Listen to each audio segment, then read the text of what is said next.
So we're back. We are. I just got my DNA results back. Oh. And one of the traits says unlikely to like sports. What? I think it's wrong. That's real? That's the thing? I'm not even kidding. I thought you made that up. No. I didn't even make it up. It literally says unlikely to like sports. It also says unlikely to be athletic, which is valid. I'm not athletic. But it also says that you're likely to be competitive, which is very valid. I'm very competitive. So it just gave you like a list of like traits, qualities and It says that I got my motion sickness trait from my dad. Is that true? Yeah. I mean, I don't know if he's but I get motion sickness really easy. Interesting. Yeah. I feel like I have to take this test, but I know this is not an ad for Ancestry or anything. It's not. I just got it in and I just need to talk about it. Wow. So both of my sets of great grandparents are like straight off the boat from Ireland, in case you can't tell, with the red hair. Oh, got a spray tan. That's why she's yes, so dark. usually my skin is much paler, but not now. Yay, almost summer. But yeah, I mean, you'd be surprised. I mean, it did come back that I was 97% Portuguese, which is pretty much what I thought I was anyways. Yeah. Other things we missed. It's been a while, okay? It's been a while. Without like an interviewee. Yes, because we interviewed some really rad guys on our last episode. We did. Which they were cool. CCU Club Hockey has made it into the championship bracket of sorts. Yeah. So good luck to the guys, and we hope that you bring home a championship. Exactly. Sean's up. There we go. Another championship, because they've already at the end of last episode, where I was like, oh yeah, back to back. They're like, oh, we lost last year, and I go, start a new streak. So we really hope you guys bring home a championship so we can talk about going back to back next year. Exactly. Yeah. You guys want to check out the CCU Club Hockey, you can actually watch them. It is February 27th, which starts on Thursday. I was going to say, by the time that this episode is out. It'll have started on Thursday, but it ends March 2nd, so you have time to watch if you're listening right now. You can head over to, I wish this was a lie, rizsportsnetwork.com. For real? RYZsportsnetwork.com. Oh, that's not as cool. No, not as cool, but it's cool to watch the guys and support them. Yeah. We love that. I like that. Other things we miss. Lots of things. While we're talking about hockey. She's going to start. She's going to start. Guys, Canada won the Four Nations tournament, and I've never been so excited. Honestly, it's like pre-Olympics Olympics. Like it's like I think that every sport, football, hockey, baseball, basketball, they just need to get rid of any sort of all-star break and make this little competitive like mini Olympics. I think that would be cool, because sometimes all-star games are boring. Yeah. And like the Pro Bowl in football, I mean, it's not. Half of the pros aren't even playing, or half the important people aren't playing. Yeah, because they're going to like the championship and final rounds and stuff, so it's not like you're going to see, I don't like him, but it's not like you're going to see Patrick Mahomes in the Pro Bowl or anything. And like, because I mean, obviously, it's around when they play, it's like really close to Super Bowl. And it's like literally the weekend before. Yeah. Because it's the like AFC and NFC championship, and then it's an off week, and then it's the Super Bowl. Yeah. And these guys, don't get me wrong. During the off week. I will always say this. I think hockey players are an elite specimen of athletes because Canada and U.S., big rivalry, they played the first game, not the championship game, but the first game that they played together, 9 seconds into the game, and there was like 3 fights. That's true. I remember that. And these players have to still go back to the NHL after that. Yes. Week. Yeah. And they're like, you know what? This is worth it. Throw the gloves. Throw hands. Fight. Yeah. And I honestly think that we don't encourage fighting. We don't. But except I also in hockey. Exactly. You let out that pent up frustration. Exactly. And then you get to go home and be a happy guy with a tooth missing. Yeah. So what? But no, Maddie B, our meteorologist here, and I have been, and actually our producer, little Ashley over there, she was giving me a hard time because I arguably said that Connor Hellebuyck, the goalie for USA, is one of the best in the league right now. And I will say that till I'm blue in the face because he plays for our Winnipeg Jets. And I don't think our Winnipeg Jets would be where they are without this, okay? Of course, we have to lend them to USA because he's American. And so I'm like, okay, guys, like, have him. Let me prove to you that he's the greatest. But it was a double-edged sword because he's either the greatest and he wins, or he's the greatest but he loses, and now they're like, oh, well, he wasn't the greatest. You know what I mean? Yeah. But I made a bet with Maddie B, and I'm actually kind of glad that it didn't work out. I said that if USA won, that I would come to work in a USA jersey. Oh, wow. Something that I would not otherwise do. Don't get me wrong, I love his country, pretty patriotic. But when it comes to hockey, I'm Team Canada. You know your alliances. Yes, absolutely. Yes. But I thought about it. I would have bought a USA Hellebuck jersey anyways, and then it would have been like a win-win. That would have been sick. But my team won, so haha, Maddie B. Awkward.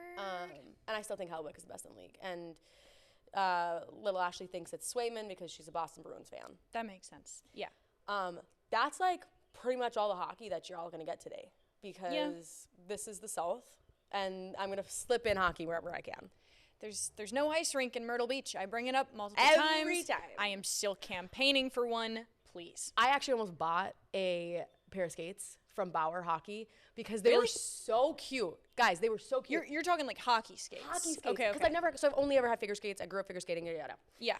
But these hockey skates are so cute, and they had like Sherpa in them. Oh my gosh. I asked my friend who owns a hockey store, and I was like, hey, are these gonna like be trash, or like are they gonna serve a purpose? He goes, for the purpose you have them, they're gonna be great. Go ahead, buy them. I tried. And I remember we don't have a hockey rink. We definitely don't. I tried hockey skates once. I tried them during like an open skate. We called it like teen night. Like it was Friday nights. Like everybody would go there. But I always brought my own figure skates because, you know, they're literally molded to my foot. Straight out of the oven. Exactly. You have to keep them on for like 2 hours to mold them to your foot. But I was like, you know what? I'm going to see what hockey skates feel like because I am gosh darn curious. I had them on for about 3 minutes. Could not figure out like how the heck to, instead of like the figure skating type where like you bend your knees, it was like a swiping to the side because there was no pick. I did not like it. The pick throws you off. Yes. Well, like the lack of a pick throws me off. Yeah, exactly. So I was like, you know what? I give up. Give me back my figure skates with my bedazzled laces, and we are good to go. I will say I did a very similar thing, except I wore hockey skates. A friend of mine played hockey in Mankato, Minnesota, and she, like, after a game I went to watch, they did an open family skate, and I didn't bring my skates because I didn't know, so she let me her skates, which for the record are size too big, but I actually thought it was great. Like, I felt like maybe her skates are sharpened better than mine, but it makes a big difference if your skates are sharpened. Like, I mean, I have sharpened skates, but they're just like, they're also, she uses hers regularly at the time, and I didn't. Yeah. It was actually a fantastic skate after I got over the fact that I would trip because I would lean forward too much. But yeah, no, hockey skates, I would get them 100%. Yeah. But these ones looked like they were like less bulky and they were super. I'll show you a picture later. They were fantastic. If anyone wants to see what I'm talking about, they're on Bauer Hockey, and like it's been in every like Instagram ad I've seen lately. Maybe because I've been like liking a bunch of Four Nations things, so I'm scrolling and Your phone is like, we think that you want this. And I absolutely do. You're right. You targeted the right audience, and I will buy skates. And I don't even live in a place that has ice. You got to go to Charleston or Wilmington. I know, honestly. But, yeah, that's our hockey takes. That's good. I'll figure out a way to make it fit it in. Actually, the Winnipeg Jets are playing the Hurricanes next weekend, so there's a good chance that I'm going to figure out a way to talk about it in the next episode. True. I'm going ice skating while I'm home in Syracuse, so... When are you going home? In a week. So I will not be on TV from the 7th to the 17th. So if you don't see me, don't worry. I'll be back. Don't worry, I'll be back. Famous last words. Just kidding. You'll never see me again. I'm kidding. I will be back because I have to. I'm under contract. And you love this job. And I love this job. Yeah, exactly. Yeah, okay, but other things we missed? Because it's, like I said, it's been a while. It's been a hot minute. The Super Bowl. Okay. Well, we sort of talked about the Super Bowl. But we talked about it very briefly last time before. A preview. Did we? Oh, yes. That's right. That was came out at the end of January. Yes, that's right. I mean, honestly, I hate the Chiefs. I'm not afraid to say it. I'm sorry if there are Chiefs fans out there. I'm a Bills fan. We should have won that game. If we had a better defense, we would have. So watching the Chiefs lose to the Eagles was fantastic. Now, do I think that those are two of the craziest fan bases in the NFL? 100%. Would I rather the Eagles win? 100%. I think half of the craziness for the Chiefs, though, is strictly Taylor Swift fans. I don't think they're as crazy without the Taylor Swift fans. I will say, I don't think it was as bad this season as it was last season, but novelty wore off. Well, that, and I'll throw in the caveat of Travis Kelce just didn't play to the same level this year that he did last year. And, like, I was scrolling through Bleacher Report this morning, and I forget if it was the Chiefs GM or it was somebody in the higher ups, and they said that Travis Kelce was really like ill ahead of the Super Bowl, so that's why. Yes, so that was like also part of the reason that he was playing the way he was, and the guy was like, it's not an excuse. Is that is that just a story? But like we didn't see him get a ton of action like the entire season, so him saying like, oh, that's the reason he didn't play that well. I'm like, dude, he wasn't up to par with us. He was sick all season, guys. Yeah. Love sick. You had the same idea that I did. He said that he listened to Taylor Swift songs to deal with the Super Bowl loss. Did you see that? Oh, I actually didn't. So I saw a post, but I didn't open the article yet because I was like, oh, I'll come back to that. Yeah. That's so funny. Yeah. I mean, we all do it. I still listen to Teardrops on my guitar sometimes. Exactly. Arguably the most boring Super Bowl I've ever watched. I said arguably, and I realized how bad I said it, and all I thought about was, what do we? Yeah, the most boring Super Bowl. Not only were they getting, like, dominated by the Eagles, and, like, that's not how you want a final game of a top-tier league to be. Like, you want it to be close. You want it to be nail-biting. That's the whole point. That's the whole idea with playoffs. Like, you're weeding out the bad or, like, the less intense. Yeah, like the Bills-Chiefs AFC Championship was more exciting. Yeah, absolutely, because everyone was like, I mean, also, I think you had two, I'm not going to say that the Eagles are not a likable team. I think they're a likable team. But you have two less liked teams in the Super Bowl who's, like, and the thing is, like, people don't not like the Eagles. They don't like Eagles fans. I was going to say, like, they don't like the fan base. I would like to put an asterisk there because I really love our Eagles fans here. They're nice and I like them. Yes. But I get it. You get what I'm saying? Like, some people just don't like them. And again, like, there are good Eagles fans out there. Like, I don't want to just bunch them all together and say every Eagles fan is bad. Sometimes you gotta. But they're just, I mean, they're mean. I have been to Philly wearing a Bills shirt, and somebody said a very mean thing to me that I can't repeat on this podcast. Don't do it. Actually, funny that you say that because during the U.S. Going back to Four Nations for 3 seconds. During the U.S.-Canada game, I was at a wedding in Minnesota, and we were at a bar. And when Canada won in overtime, I cheered really loudly. Like, who wouldn't? It's your team. And a guy said something very rude about me going back to my home country. And I was like, oh, thank you. Like, I actually think I said, oh, thank you. Like, have a good one. Like, I didn't know, like, I'm not confrontational, especially when I'm in the right. Like, I'm just like, oh, I'm sorry. Yeah. But yeah, fans like that. Fans like are like, oh, you're wearing a Bills jersey. Like, get out of here. See, I'll tie in Coastal here because I do this thing. So every time I go to a road game for Coastal football, the first day that I get there, I always find a local restaurant because I really believe in just, like, going to local places, like, I mean, anywhere, at home, when you travel, whatever. But I always try to find a local place, and I go there wearing a Coastal, like, shirt. Yeah. Because I'm just curious what the reaction is going to be like while I'm there. And so I did that every game this season, and I think the place I had the worst reaction, well, there were two of them. JMU, I had a pretty bad reaction from fans. Kind of a rival team. Yeah, that made sense, even though they crush Coastal every year, but that's besides the point. And then the very beginning of the season, Jacksonville State in Jacksonville, Alabama. I thought you were gonna say Temple. No, because it's in PA. No, Temple. It's such a big city, like Philly, that like anywhere I went, like, I mean, there weren't like necessarily Temple fans everywhere. Whereas Jacksonville, Alabama is a tiny little college town. Yeah, and I went into an Italian restaurant, and some lady was like, "You should not be in here wearing that, sweetheart." And I was like, do you think people get upset with us when we try to make Southern accents as Northerners? We're trying our best, and we're doing it out of love. We really wish we had those accents. Yeah, I'm auditioning for a play in a couple weeks, and it's all Southern accents in the show. Really? So, yeah, Steel Magnolias. Oh, I love that movie. So, like, they all talk like, I mean, they're in Louisiana, so I have to work on my Southern accent a little bit, I suppose, because I am very New York. Mine's terrible, and I extend my O's, and I don't even care. Honestly, at this point, everyone knows. I'd like to think that my Southern accent is pretty good. I think it was pretty good. I enjoyed it when you said it just now. Thank you. But yeah, most boring Super Bowl I've ever watched. And, like, I feel like I've watched a couple. I mean, I will say, halftime show, solid 6. Nah. It was the anticipation that Kendrick Lamar was going to play the song everyone wanted to hear. Yeah. And then he did a fantastic job of doing the little, like, he teased a couple of the notes before singing a different song, and then he went to it. He had the necklace on, too. Did you see that? Yes, A minor. Yeah, it was fantastic. And the whole, like, stadium singing A minor. It was hilarious. Yes. Anyways, that was like the saving grace of the Super Bowl for me, because I also thought, somebody who loves like commercials, the commercials were so mid. There just aren't any good commercials anymore in the Super Bowl. I stand by that. Not even that. There is a commercial that was in the Super Bowl that I still have nightmares about. Was it the seal?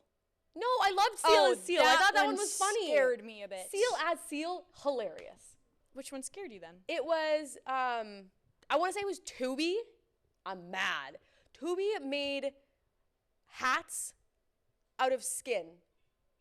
And like people would be wearing hats. It was on multiple times. Wait, no, I did see this. Yes, like wizard hats or cowboy hat. But it was just an extension of their skin, and it was disgusting. Like what was that show? The Coneheads. Mm-hmm, yes, mm-hmm. It gave that vibe, and it made me feel super uncomfy.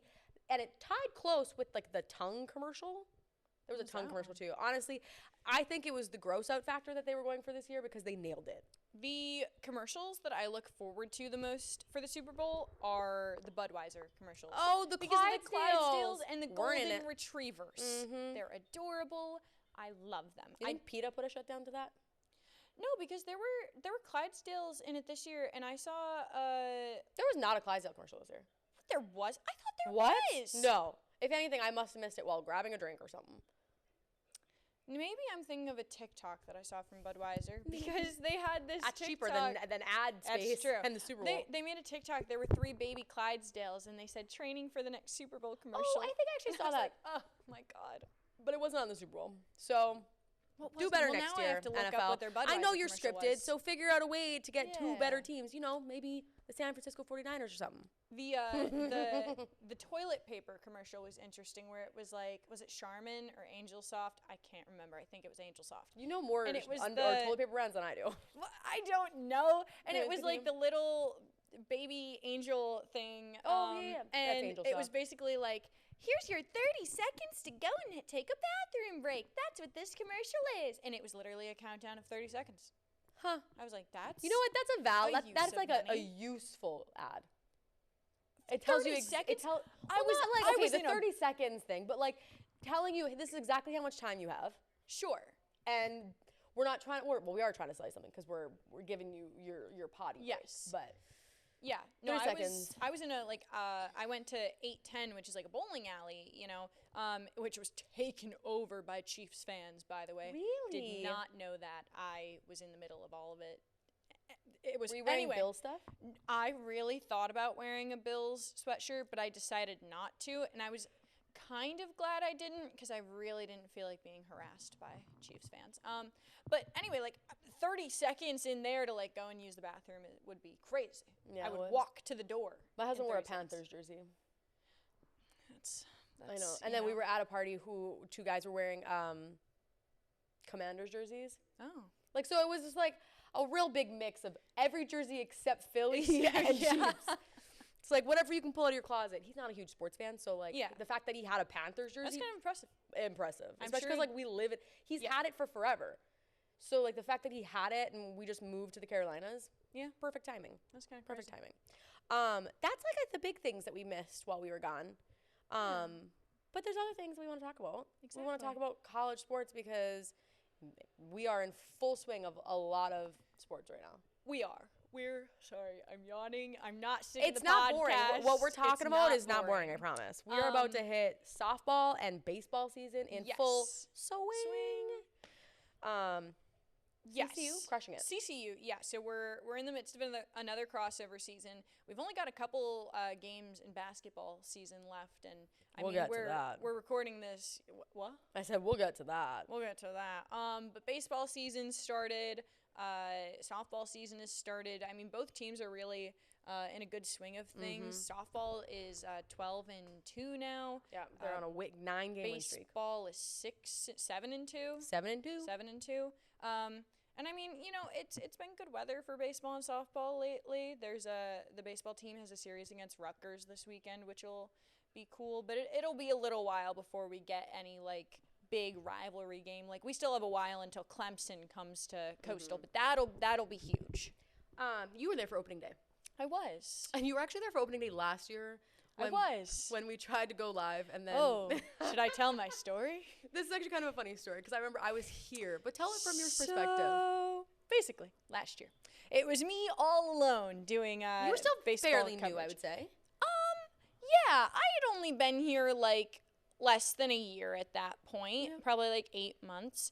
And so it's opening day. We have a 4 o'clock newscast, and they wanted me at the top of the 4 of the clock. 4 of the clock. 4 o'clock. Because, you know, it's opening day baseball. That's a really big story. So I am set up with my camera outside of the stadium, and my hit time is probably 4:02, 4:03. And I hear our former anchor, Erica Edwards, you know, in my ear saying, Teagan Brown is live in Conway for opening day. Teagan, how's the environment out there? How are things going? Now, as she's asking me this question, the national anthem starts.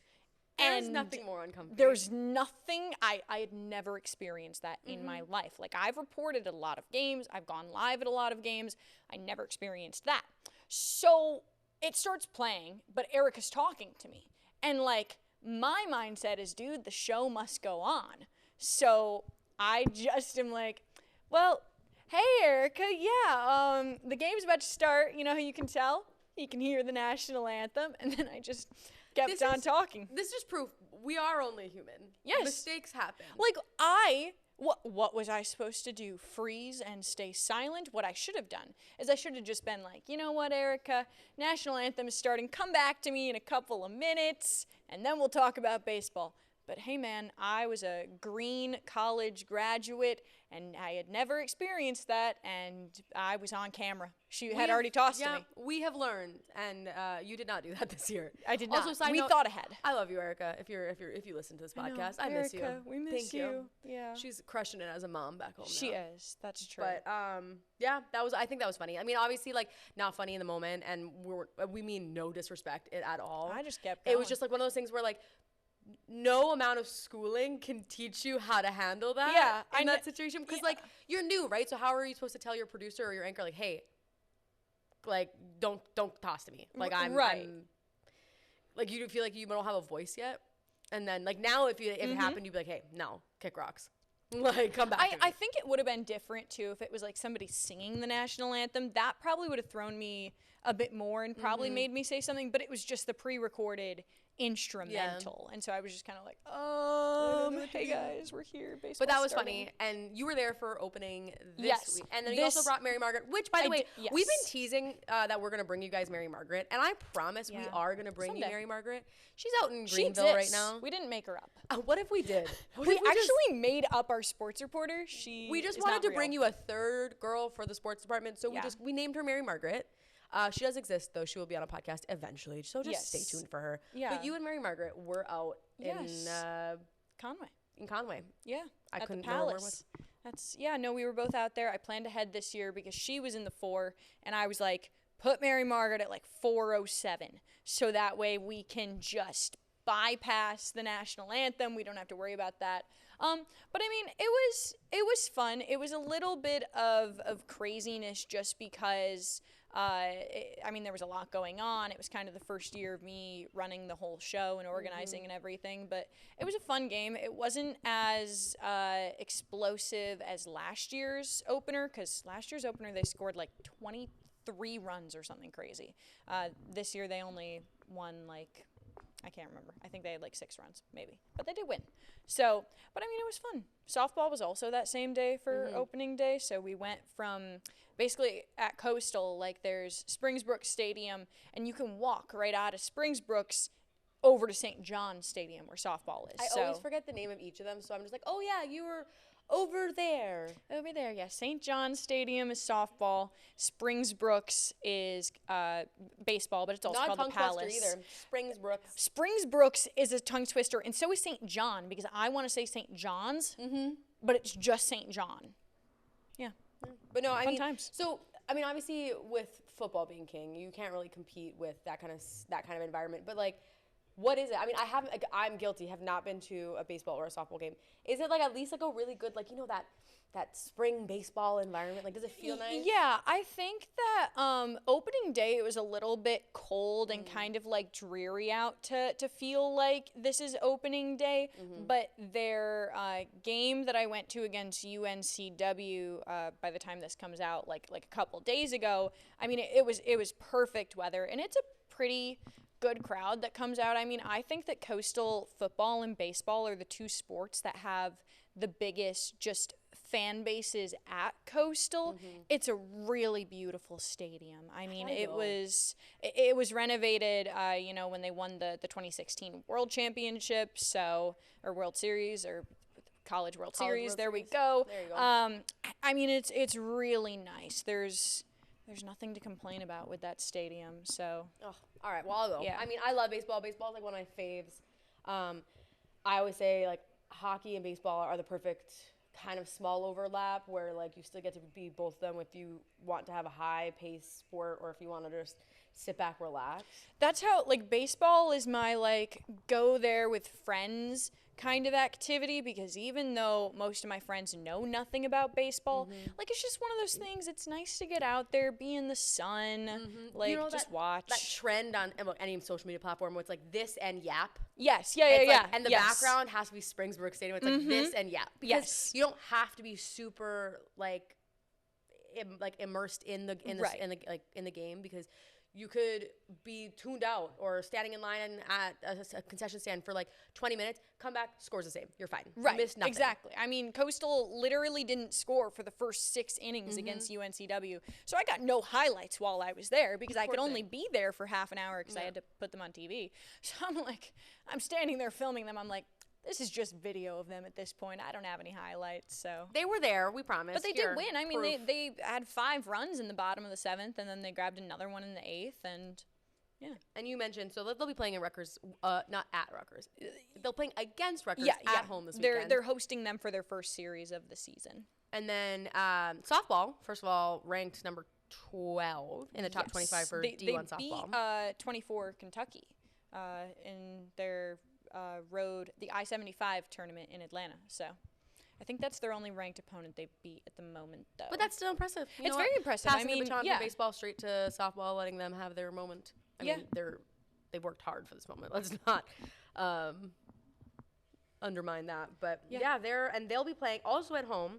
Yes. Again. They have the Chanticleer Showdown. They face Wisconsin on Friday, and I can't remember the other teams at the top of my head. There we go. I remember Wisco because I was like, oh, Wisconsin. That's like my Midwest. I just know Wisconsin because when I was doing my sportscast earlier, and, you know, I always read it before I go on air, I was like, when I say Wisconsin, you can hear my Central New York accent. Wisconsin? Yeah, and I'm just like, I need to slightly make this more... not obvious. I know I intentionally said Wisco because it would sound less Canadian than if I said Wisconsin.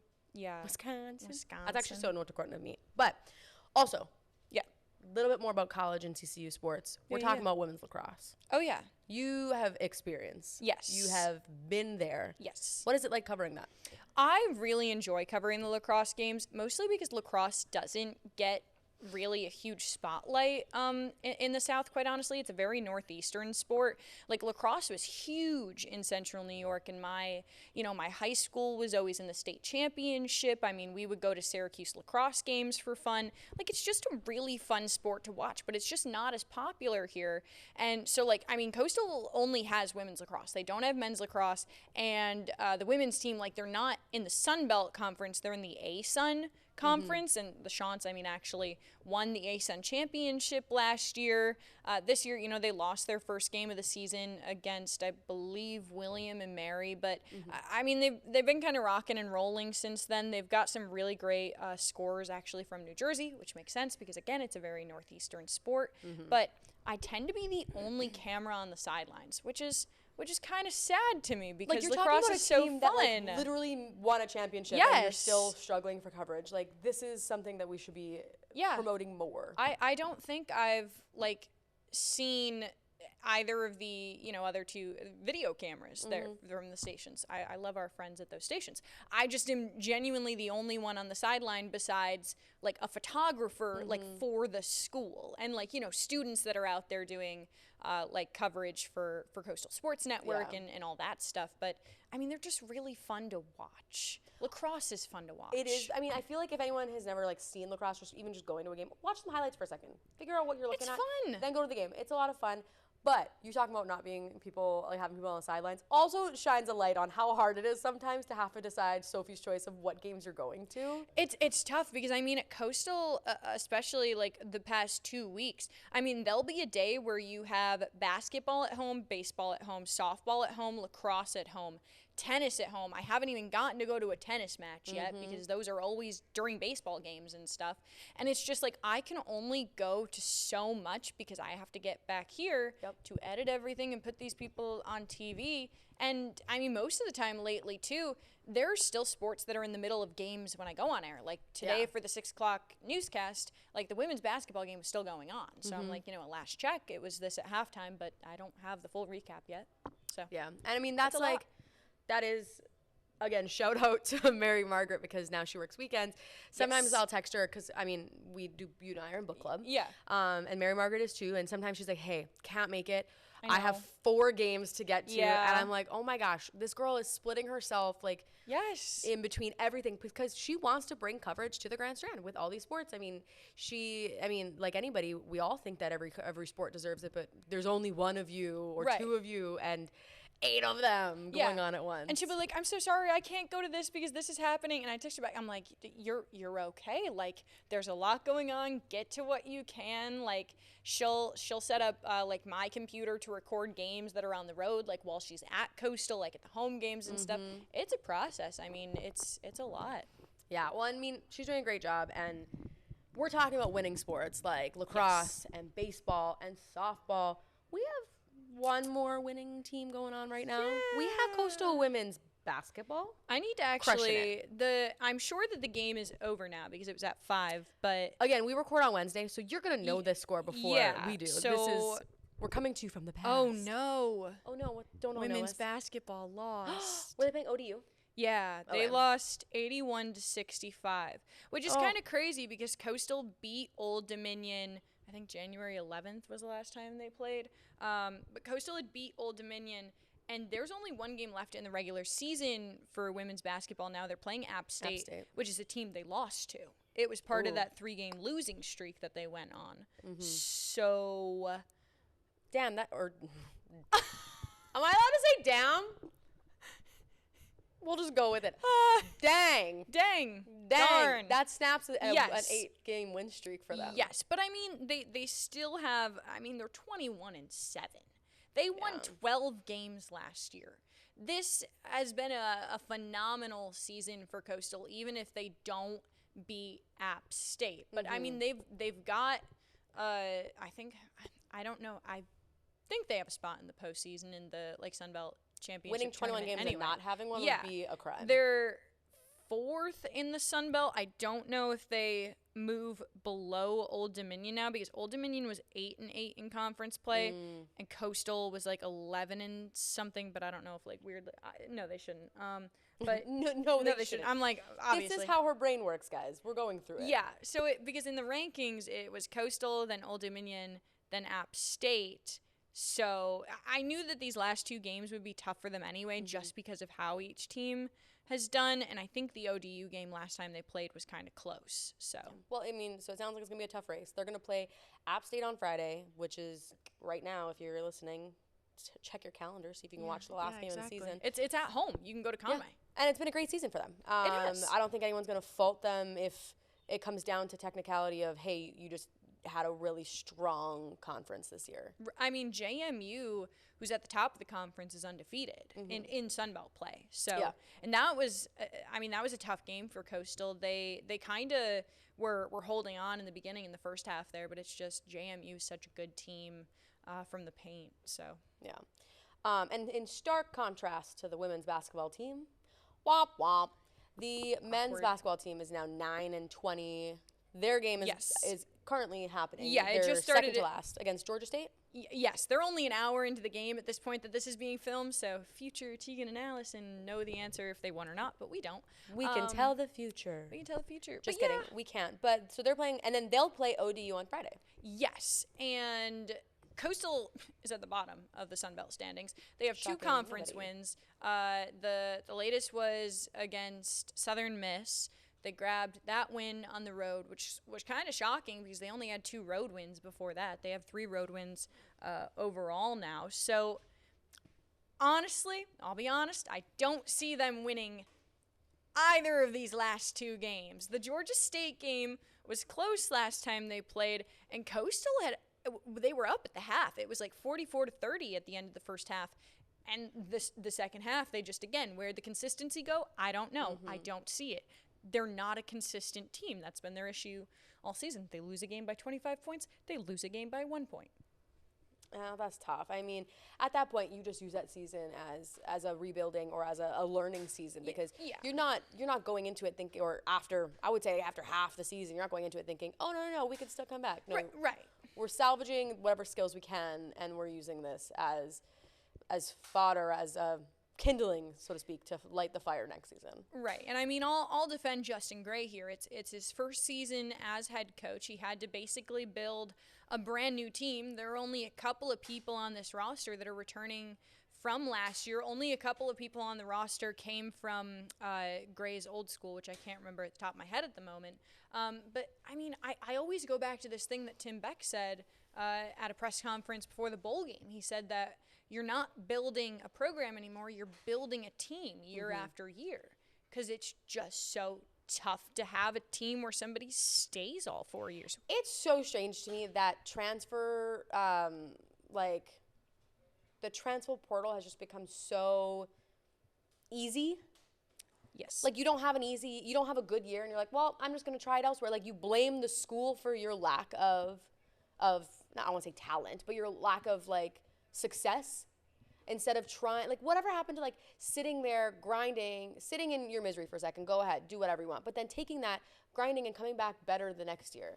And, like, I feel like a lot of these players will leave, I mean, we know this, a lot of these players will leave and find a school that's going to pay the money for NIL. Yeah. And obviously the school, not themselves, but, like, the NIL. Right. And I mean, I think the biggest thing, and I've talked to a couple of coaches about this, you have to teach these players self-awareness. Like, okay, you're going to transfer to another school. Are you good enough? Are you going to sit on the bench there? Are you going to go through the same thing? How good are you really? Are you worth the money that you want from these collectives and from these NIL funds and all this stuff that's now just kind of, I mean, blowing up at all these schools? NIL and the transfer portal are just, in my opinion, because this is the podcast, it's out of control. Like, there's no rules, there's nothing. It also says something about commitment. Like, these kids are commitment phobes. Like, they have no sense of loyalty, these teams, that they're just like, no, I don't care. I'm going to wherever's going to pay me more, or whoever's going to give me, I would say ice time in my brain, whoever's going to give me playing time. And it's like, okay, I get it. But that's only like, I would say like 20% of the whole thing. If you're transferring and you're coming to a team, what does that say about being a team player? Like, you quit on your team because you didn't have success, or you quit on your team because you didn't get money.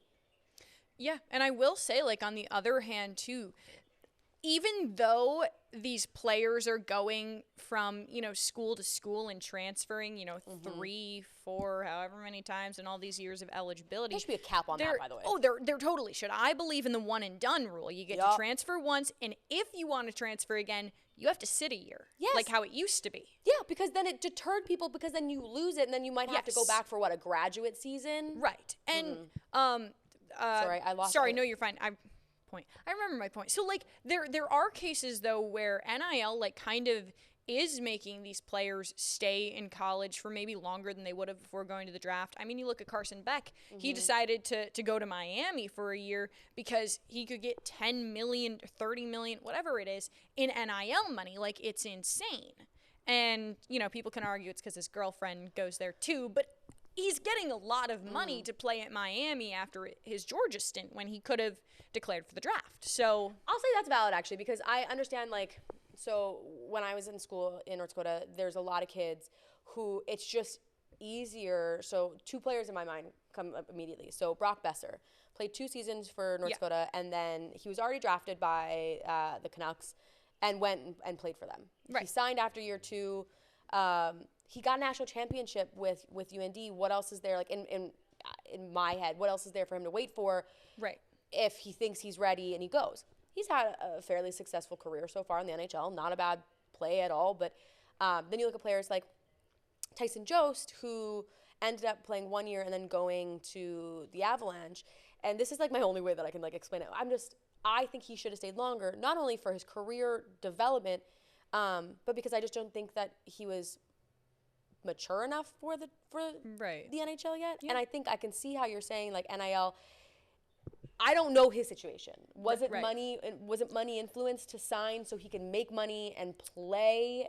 I mean, there are college quarterbacks making more than rookie quarterbacks in the NFL. Yeah. So I can see that being a thing where like you stay committed, but at the same time, is it always going to be all those players, or is it going to be the star players who are making money in big SEC teams that convince you to stay? I will say, I'll throw out another name too, because Cooper Flagg at Duke. So, I mean, he's projected to be the number 1 draft in the NBA if he were to do that at the end of this year. But he loves Duke. Like, he's on the opposite side of this where, like, personally, I don't think he's staying for the money. Like, in an interview last week, he was like, I want to be back here next year. Like, he loves being there versus, you look at, like, back in the day, 2003, Carmelo Anthony leads Syracuse to a national championship. He's there for that 1 year, and then he goes to the draft, and obviously Carmelo is Carmelo. So, but I mean, Cooper Flagg wants to stay another year because he likes Duke. And he likes the community. Part of me, I think maybe the optimist part of me is thinking, and that should show these teams that he is committed. That should show his teams that he's going to be a lifetime player with a team that he eventually gets signed to. But unfortunately, it's not the way it works. A lot of these players who are in college do end up getting pressured by programs by teams that have signed them to say, hey, your eligibility, I mean, with hockey at least, you get a certain amount of eligibility. Hey, yours is coming up soon, and we need someone now, so you're coming now, and we'll give you this money, or we won't give you that much money later on. And so part of me is like, hey, like everybody's being dangled a carrot with a monetary value on it, and if that carrot gets smaller next year, are you gonna stay loyal for your own morale, or are you gonna bite the carrot because it's what you need in the moment? And I mean, we're out of that time period now with the COVID year. Like that's gone. Like that's not a part of eligibility anymore. 5 years. I forget what team it was that Coastal played in football this year, but their quarterback had been playing for 7 years in college. I was at that game. I don't remember what it was, but that should narrow it down. I can't remember. It was a non-conference game, and it was at home. It wasn't Virginia, was it? No, it wasn't Virginia. William & Mary? I've only been to 3 games. Maybe it was William & Mary. I don't know. But I know what you're talking about because I was there. But yes, because our executive producer, I had written in my script, like, oh, he's been playing for this long. She comes over, she goes, are you sure about that? And I was like, no, I swear. Like, it's real. Like, I don't know that much about football, but I know that's too long. I know they don't play that long. And I'm like, oh, Carrie, they do. They shouldn't, but they do. That's funny. Yeah, but that's crazy. And I think that NIL has just been a double-edged sword this entire time. Like, I didn't see the other edge until you pointed it out, but it makes sense. Like, these players will commit if they can make more money now because let's be real. Like you just said, third-string quarterbacks aren't making a lot in the NFL anyways. And let me tell you, the CFL makes doo-doo. Yeah. Peanuts. Yeah. I know people who like play in the NFL or the CFL and then have side gigs in the off season because it doesn't pay the bills. Yeah. But we got so far from the point that I was trying to make. That's okay. So basketball. We were talking about basketball. We were talking about how the season not going well for CCU. But I wanted to bring it back to the point we made at the very beginning of the season and how CCU had their promotion of some sort. With like, hey, if you win 30 or if CCU wins 35 games collectively, men and women, yep. And you are a season ticket holder. Sorry. She hit the plant when she did that. And you are a season ticket holder. We will refund your season ticket less the donation. Yes, exactly. And, like, I think when I looked it up, season tickets for men's basketball were, like, $120, and I think women's were, like, $80. Yeah, and so not a whole ton, but still great to get money back, right? Exactly. So they strike again.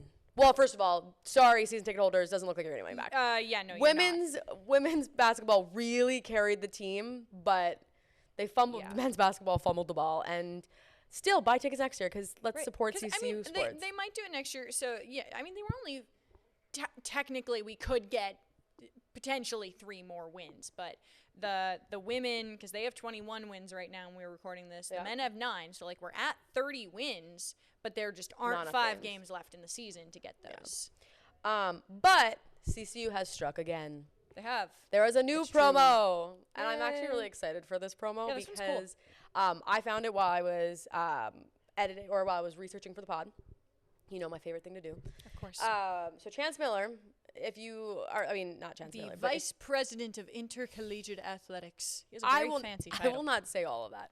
Just the AD. He's the AD. Everyone knows he's the AD. Anyways, he posted on X a video, and I'm sure he posted it elsewhere, but I found it on X, essentially saying if this week, if you make it to all 19 home events or 19 home events, I don't know if it's all or there's 19. It's all 19 home events, which is tennis, lacrosse, basketball, baseball, softball, I believe beach volleyball. Beach volleyball, so I think I got them all. But yeah, so if you go to all 19 events and have proof. Yes, proof you have to have proof. I don't know what the proof is. I guess if you show the ticket. People were tweeting pictures. Okay. I guess that makes sense. Because, like, you could take a ticket and then leave, or you can go to a game and then dip. Yeah. But, like, yeah. So, anyways, whole point is, if you have 19 games, or all 19 this week, which by the time this comes out, your chances are 0 now. Because you've missed almost the entire unless you're at the men's basketball game right now. But this is funny.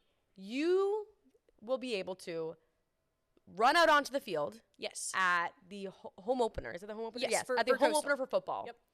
This coming season. Yeah. And you'll be able to watch the game from the sideline with a friend. Yes, you can bring a +1. And that's kind of a big selling feature. But Teagan, you brought up a really good point. Yeah. Is this just for the students, or is it for all fans?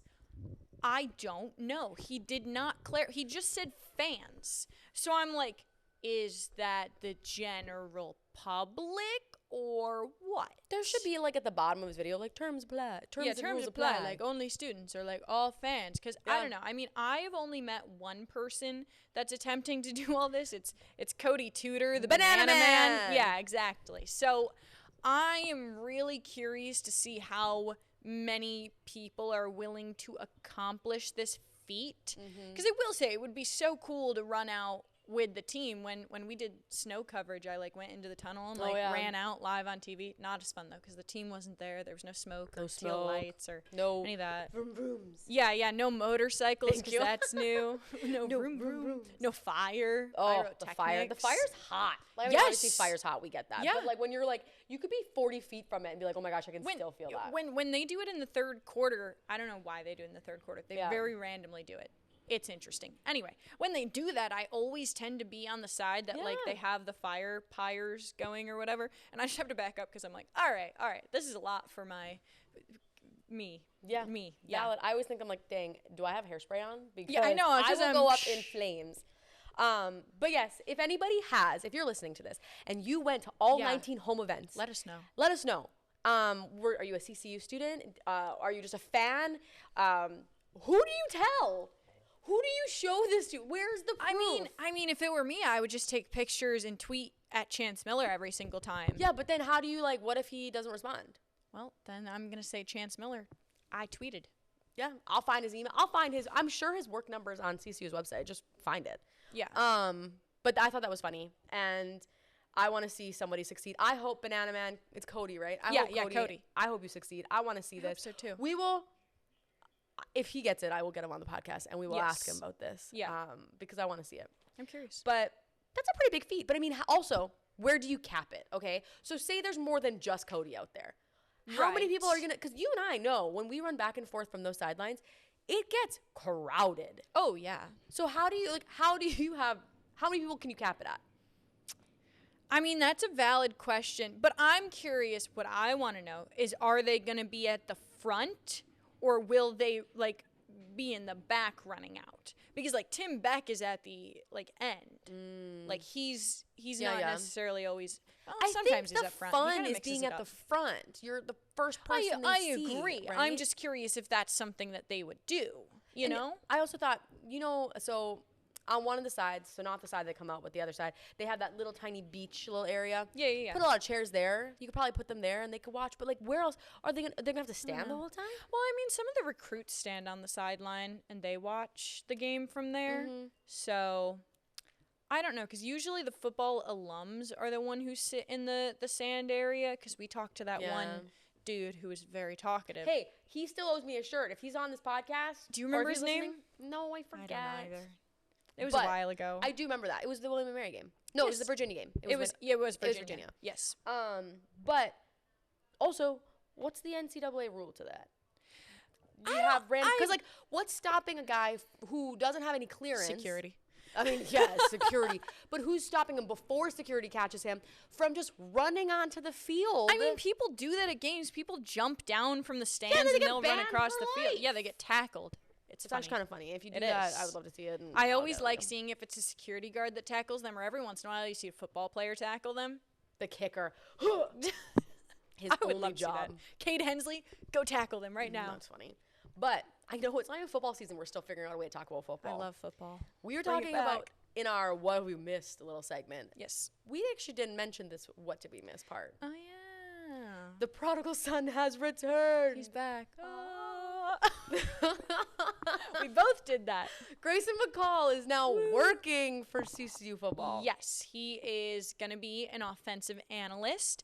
So he will be there watching Coastal, hopefully helping them out this year with their literally brand new locker room full of quarterbacks. Like, it's a lot of new guys, and it'll be very similar to last year. They had 66 new players at the beginning of the year, and they're probably going to be gosh darn close to that this year. I was looking it up because, again, research. I did not realize he's only 24 years old. Yeah, he just graduated. He went to NC I know, State but, like, for in his my final head, year. in my head, like, because he was still in the COVID era, I thought, like, okay, maybe he could have been older because he maybe took COVID year, the eligibility requirements. 26 still seems a lot older than 24. Right. You're still in your early 20s right now, in my head, depending on how you. Some people say mid-20s, but I think mid-20s only applies to 25. Point is, he's 24 and he's on the sidelines working for his. I'm still going to call it his alma mater. Yeah, I mean, he spent the majority of his collegiate career here, and I think that's a flex. It is. I think it's a really big thing for Teal Nation because they felt abandoned. Well, no. See, I don't think they felt abandoned by him. I think they felt abandoned when Ethan Vasco transferred to Liberty, which is, of course, the Coastal people do not like Liberty. No, because Jamie Chadwell went there. I get that, but like, you should have seen the comments on his post. Some of them were mean. I mean, they're always mean. It's social media. Everybody's mean. But it was like Teal Nation fans commenting and being like, "You've betrayed us. We hate you now." And I was like, "Oh my God, guys!" But you were saying that you think it's great for Coastal fans to see McCall. Yeah. I mean, I think it's a real morale booster. I think that it's gonna give people something to pay attention to because I mean, in college sports and sports in general, you want that storyline. You want the prodigal son to return and and bring Coastal back to the Sun Belt Championship because I mean, when Grayson went to that, they lost to Troy, if I remember correctly, who was horrible last year, and Coastal lost to them when they had one win. But I'm not going to bring that up. You just did. Except I did because, anyway. But I mean, like, I think people are really excited about it. I think that at the time, Twitter X went crazy with people just being super excited about it. So... Well, because remember, he posted before it was announced. I think it was before it was announced, and it was very ominous. It was just him, his jersey, like his Coastal Carolina photo. Him with number 10. And it was just like, what's going on? Right. It was like a Marvel movie release without... Right. And it was interesting, too. Without the superheroes, is what I was going to say. Exactly.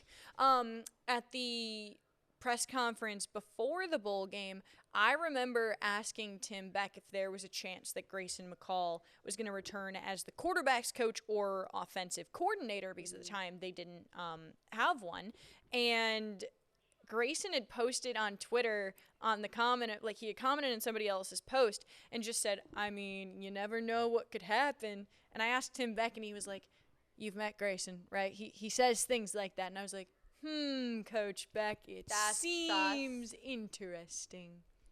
But we're excited to see it. We are. I still think that some people have abandonment issues after he entered the transfer portal and then exited the transfer portal and then entered the transfer portal and then left. Yeah. I only got to see him play for 3 games the very first season I was here, because then he got injured against Ark State. And then when he was at NC State, I went to the Syracuse-NC State game at NC State, and he was injured at that point in the season, so I didn't even get to see him play there. Yeah, at least he's using the knowledge. He's a great player when he was healthy, and at least he's using that knowledge now to help his alma mater, the team that he abandoned. I'm kidding. We're excited to see it. Yeah. I'm excited to see him back in Teal Nation, and we'll see what that looks like. It's coming up. Honestly, I swear we'll blink and it'll be here.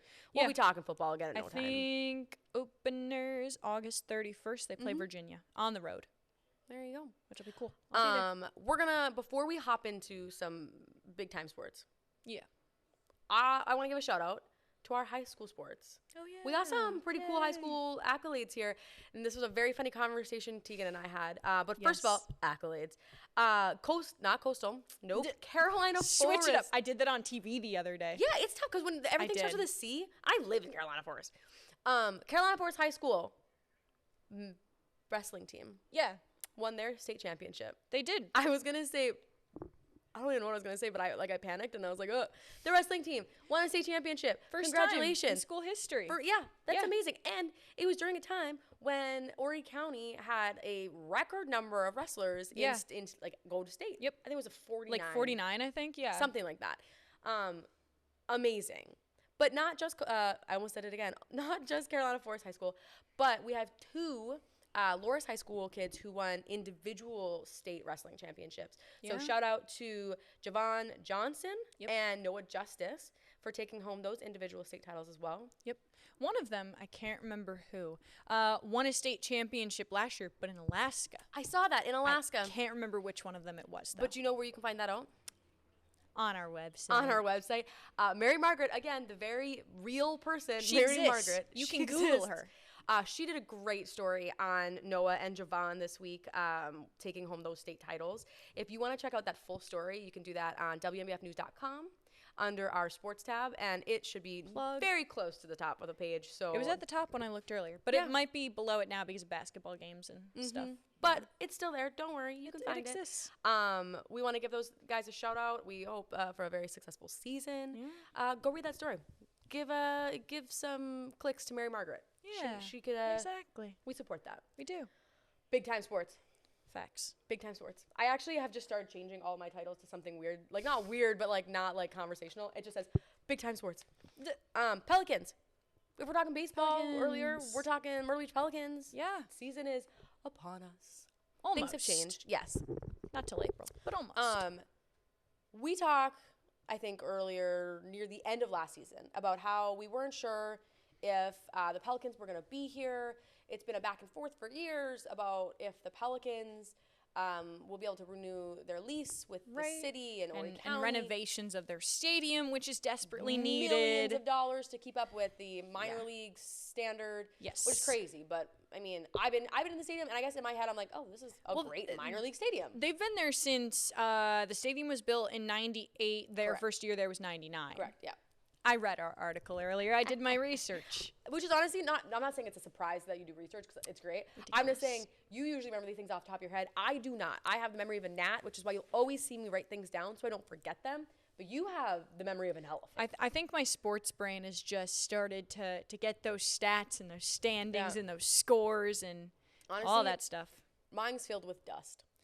That's okay. But Pelicans have been here for decades. Yes. We wanted to see them. I know that we've done countless stories about the team and about fans who really just want to keep them around because there is, as somebody who's maybe like a local, there isn't like a whole ton of sports that you can ingest. Right. The Pelicans have a pretty loyal fan base, which was kind of surprising when I got here because Cuse, the Syracuse Mets, not a lot of people go to those games. They don't really have a fan base. It doesn't exist. I mean, when you don't have any major league sports here, it's something you attach yourself to. And so with this whole wanting to know if they're, will they, won't they, are they going to stick around? Right. They are close to they need to go into the next steps, but Horry County Council is trying to create a lease, which would, I believe, be extended through 2046. Yes. And it would include $20 million in or $20 million, which would include the renovations. Right. And they would give those to them in bonds. Like the city. You read the article, didn't you? I read the article. There the city would give them bonds for like that 20 City of Myrtle million. Beach. Yes. So there's still some stuff up in the air about that. I think the interesting part is that the renovations have to be done by March of 2026. So which that is way like, it's done.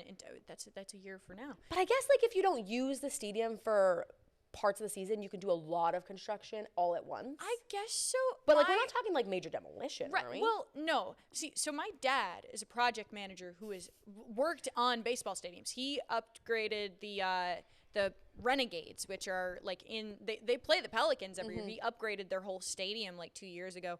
I mean, it's a process. Like you get in there and the materials you have to get in take a while. If you find anything while you're in there, I'm just curious to see how they get this done in a year as somebody whose dad always said, it's 2025. Yeah, that's what I'm saying. It's a year from now.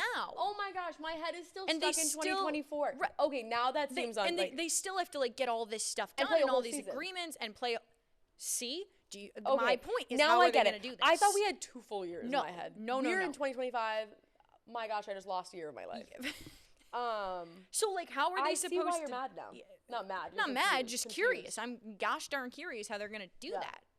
I don't know. I genuinely don't know. But if you do, again, I'm honestly plugging our website a lot today. But if you do want to read that whole agreement, you can look for this website or this story also on our website under the sports tab, because we have talked about this extensively. Because I feel like we're at every meeting when it comes to the Myrtle Beach Pelicans and county council or city council talking about it, because a lot of people are really interested in knowing the fate of the Pelicans. It was a big conversation over the summer because there was like this whole, I don't know if it was a rumor or what you want to call it, but all these people came up to me and they're like, is it true that they're building a new Pelican stadium where they do CCMF? And I'm like, where are you hearing this? I don't know how that started, but everybody was like, yeah, they're going to build it there. And I'm like, why would they build it there? That's right by the water and like during storms and hurricanes. And where would you have CCMF? It just didn't make any sense. I don't know who started that.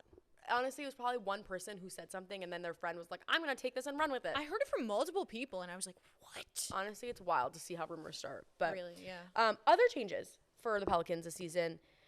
Again, we talked about the Pelicans at the end of their last season, and we talked about how Buddy Bailey was the winningest active coach in minor league baseball, and he'd been in the league for 35 years. I say coach, but I mean manager. We know what I'm talking about. Yes. Yeah. I got you. I'm trying to code switch between sports. Give me a break. No longer the manager. No. We have, and I'm going to butcher this name, so I'll get it eventually, I promise. Better you than me, because I also don't know. I think it's Giovanni Cuevas. There we go. New manager. First year in a managerial role. Taking over for longtime veteran Buddy Bailey. Yep. With very little explanation. Yeah. It was very random. In some of my research today, I mean, you could only do so much. I feel like minor leagues are not covered as extensively, obviously, as major league. And when these transactions happen, sometimes they happen under the rug. But I feel as though if he were to retire, it would have been announced or would have been more of a thing rather than, oh, hey, we have a new manager. This is his name. Cool. So that's really interesting, especially because you and I talked about this. They just gave Buddy a bobblehead. They did. It's true. A bunch of people got it at games last year. Like, I don't know. I'm curious to see how they do. I mean, they didn't have the greatest season last year. Maybe that's what. I mean, obviously this will give them a spark. We assume that that's part of it, right? Like if you don't have winning seasons, things need to change. And what's the first thing to go? Coaching staff. This is true. Generally Gotta speaking, put the blame on somebody. You couldn't figure it out. We're paying them more than we're paying you, so get out of here. That's like how I process things in my head. I'm curious if we'll ever really find out why the transition happened, and I guess I'm just curious to see, because, I mean, he's young, so. Cuevas. Yeah. Very young. We'll see. Maybe he's a lifer for the team. Who knows? Maybe. But that season's coming up on us. And one of my favorite sports, baseball season, Major League Baseball, the Atlanta Braves. Woo. Braves, not my team for the record. Not my team either. I'm a Red Sox fan. Oh, I forgot you're a Red Sox fan. You're a New Yorker who likes the Red Sox. Little Ashley, our producer, is also a Red Sox fan. I'm a Toronto Blue Jays fan, obviously, geographically, and we all play in the same little, So it'll be a tough season for us as we try to stay friends and maintain civility during those games. Exactly. But if you, being local and are listening and are Braves fans, you can check out the Braves on WMBF, which is pretty cool. Yes, on like our Palmetto Sports Network. Palmetto Sports and Entertainment Network. Exactly. So there's, honestly, when it comes to the channel thing, it always confuses me, but I don't have cable, so I don't. 32.3. Yes. Which is our Palmetto Sports and Entertainment Network channel. But we have coverage, and we're bringing it to you as early as, I mean, one game will have already passed by the time this episode comes out. But next week, we have a full list of all the scheduled games that we're covering, or we're providing coverage for. We're airing, and that whole list is on our website. So check that out. I'm not yawning because I'm bored of the podcast. She's like, oh, I'm already thinking about baseball. Time for a nap. Baseball games are just so long. Do you know another sport that's really long?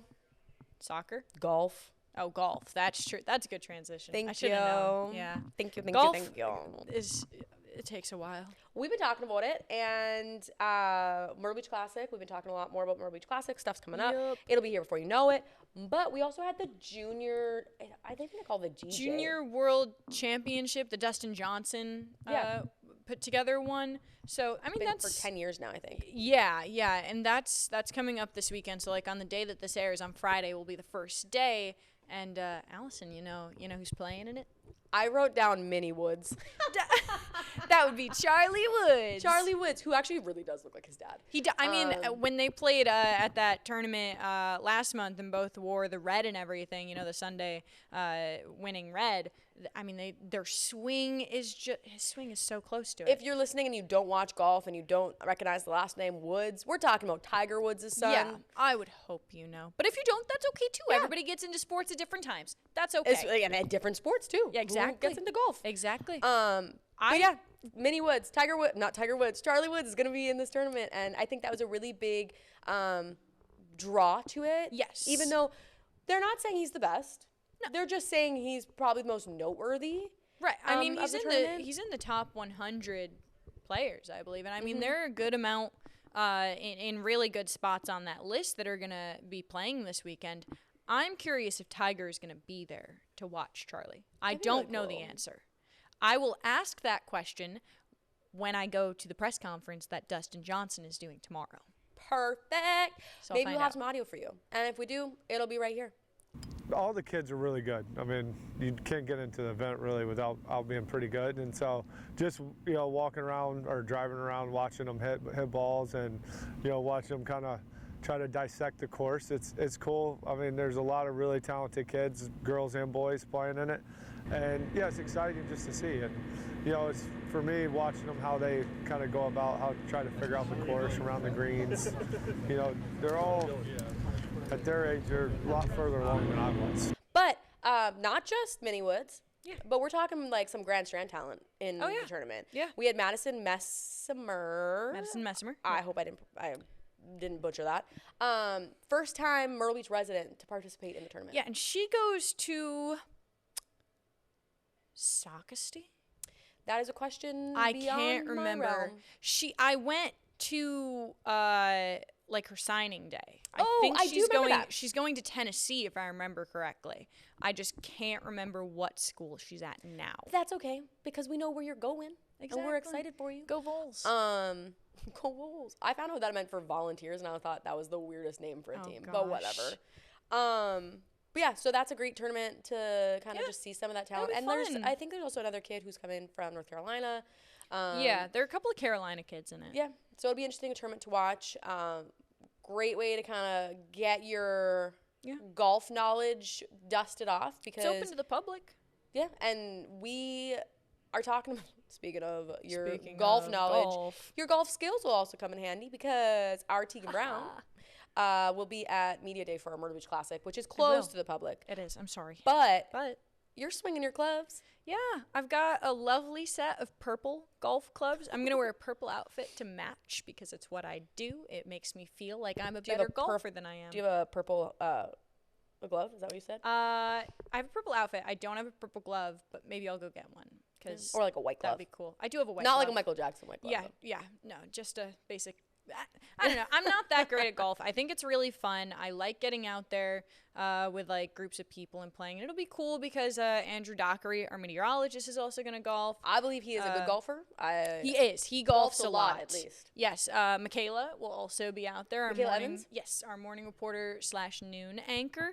And she played last year. She had never, ever played in her life. And let me tell you, when she hit that driver, it was phenomenal. I was like, you've never played before? She had some really nice swings. She would just be naturally talented in athletics. She had some very nice swings out there.